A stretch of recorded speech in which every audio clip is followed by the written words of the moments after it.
If you like the content of this video, please do press the like button and subscribe.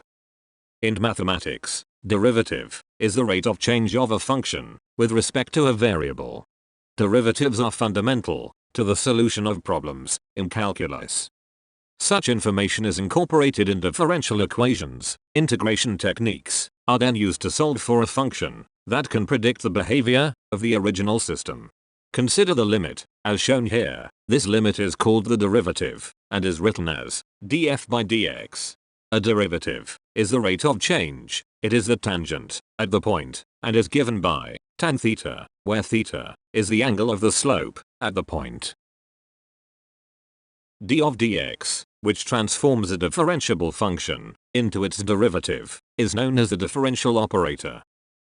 Let us now establish the derivatives of some common functions. Let's express the derivative as a limit. We begin by computing the derivative of x to the power n.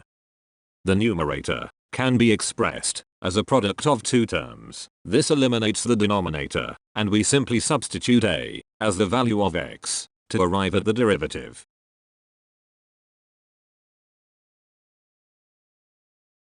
Similarly, using the basic definition of a derivative, we can establish the derivative of sin x.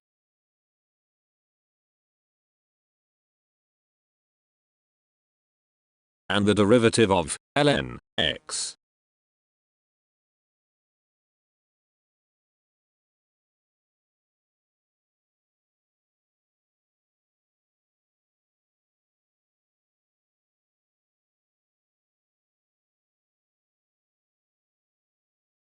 We now use this result to compute the derivative of a to the power x. We now establish some handy formulae. The first is known as the chain rule. Using chain rule, the derivative dv of dx can be written as the product of dv of du and du of dx.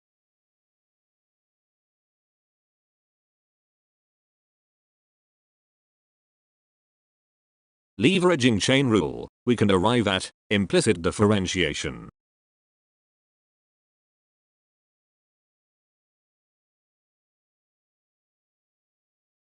The product rule can be established from the basic definition of a limit.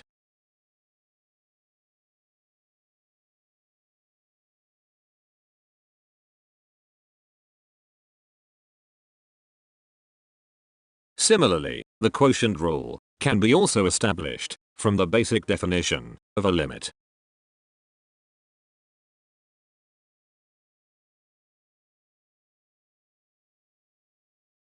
Now that we understand how to compute derivatives, let us go back to limits and establish a very useful technique of computing limits, which is known as the L'Hopital's rule.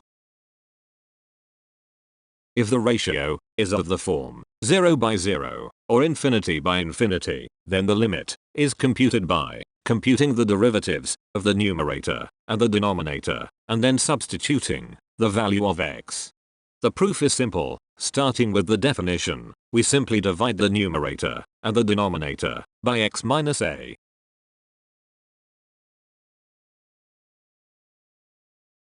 It is quite obvious that if the derivative is 0, the point is either at a maxima or a minima. Such points are called stationary points. Now if the second derivative exists, and if it is positive, the point is at a minima, and if it is negative, the point is at a maxima.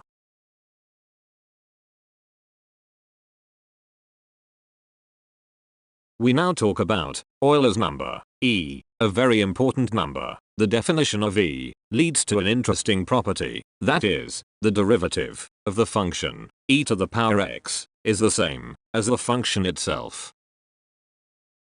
Here are the definitions of the hyperbolic functions, sin h, cos h and tan h, in terms of E.